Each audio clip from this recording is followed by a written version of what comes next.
Hi, Phil here with Driven Bikes. Here today to talk to you about our number one question from online buyers. Are these bikes easy to assemble? Well, the answer to that question is yes, and I'm here today to show you just how easy it is. Here are some common tools that you will need to get started. You will need a cutter, a 4, 5, and 6 millimeter Allen wrench, a 10, 14, and 15 millimeter wrench. Now let's get started by cutting open the box. Once the box is open, there are a couple of items that I remove right away. First, remove the seat and place it on the bike. Next, remove the accessory box. There are a few important items that we will need later. In the accessory box, you will find a battery charger, a headlight, pedals, and a headset cap. Remove the headset cap first and place it on the neck of the bike.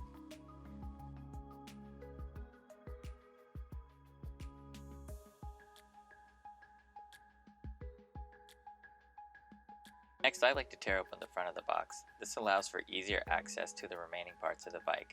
Remove the zip ties from the tire and remove the front tire from the box. Carefully cut zip ties off the handlebar. Loosen the neck bolts with a 6 millimeter Allen wrench and insert the neck into the headset. Once it's inserted, tighten the neck and adjust the handlebar position to make sure it's aligned. Don't worry if it isn't perfect, we can fine tune this once assembled.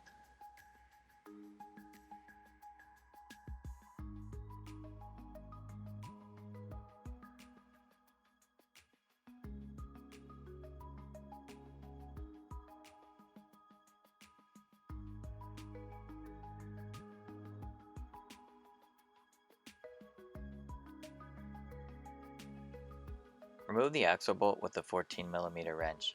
You could discard this piece as it will not be needed later. I also take this opportunity to fill the front tire. Recommended tire pressure for a fat tire bike is 21 psi and 60 psi for a thin tire bike. This information is also included in the show notes if you forget. Insert the front wheel. You want to line the brake caliper with the disc brake. When assembled correctly, the brake caliper should be on the right side when facing towards the bike. Next, locate the locking washer, the washer, and the axle nut. Follow this next step carefully as it is often put together incorrectly. Take the locking washer and put it on the axle bolt. Once it's on there, you'll see a little tab and it'll fit into the hole just to the right of the axle bolt. When put together correctly, it should look just like this photo. Next, insert the washer, followed by the axle nut. Repeat on the other side and simply hand tighten. We will tighten fully later.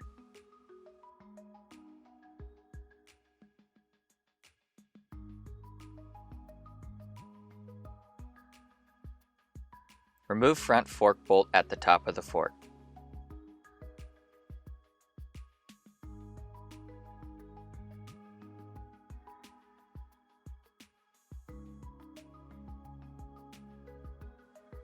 Next, slide the bolt through the headlight, fork, and then finally the fender tab in the rear.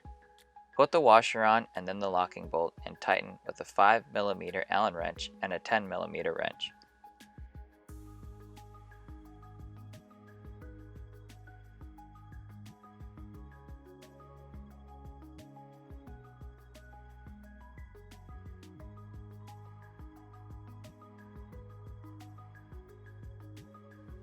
One final tip during this step, let the headlight hang down on the fender until it's almost tightened, then manually raise it up and tighten the bolt the rest of the way.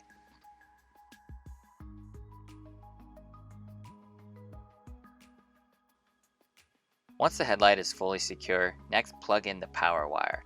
It's best to run the power wire through the headlight mount and then plug the power wire in so the grooves are facing towards the rear of the bike.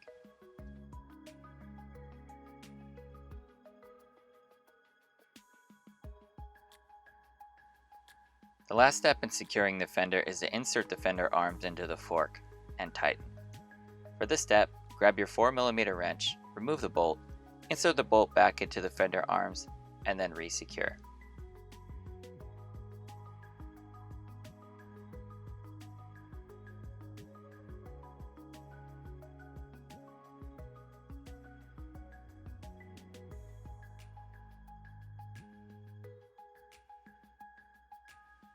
One final tip on attaching the fender: it is common to have to make minor adjustments and minor bends to both the fender arms or the fender to make sure that there's no rubbing from the fender to the tire. Next, grab the pedals from the accessory box. As you can see in this photo, they are labeled for their location on the bike. The left pedal should be placed on the left side and the right on the chain side.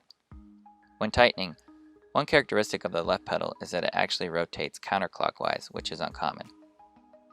Pro tip: when tightening, grab the bolts on the pedals and crank backwards on the crankshaft. This will self-tighten the pedals simultaneously. Finally, use your 15mm wrench to tighten the pedals.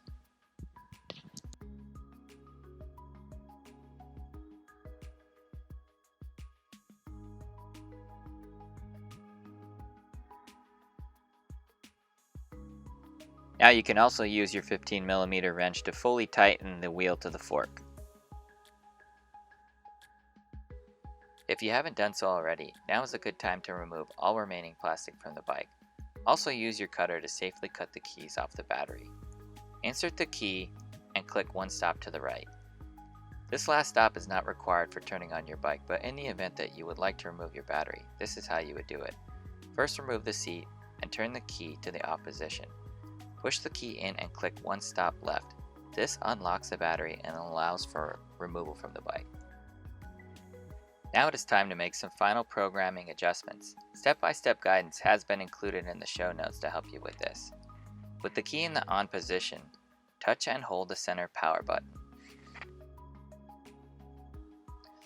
Within 2 seconds of power on, simultaneously hold down the top and bottom arrows to display the setting features for your bike. Use the power button to select the speed limiting feature. Then use the arrows to select the desired value. In this case, change the value to 45 km per hour. We have included a table below for further reference. Next, scroll down to UNT. Again, use the power button to open this setting and change the value to 3. This cycles between miles per hour and kilometers per hour.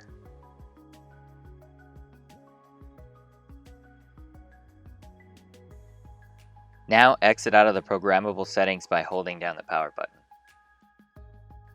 The final step in assembling your bike is to properly charge the battery per the manufacturer's recommendations.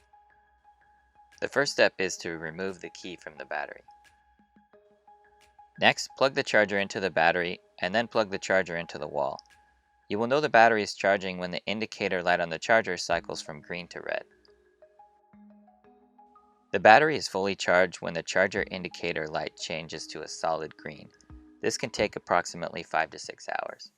Once fully charged, unplug the charger from the wall and then the charger from the battery. Now you're all set to go and enjoy your new Driven electric bike. Thank you for watching. If you have any further questions, please feel free to contact us at drivenbikes.com, where you will also find other related information on your new electric bike.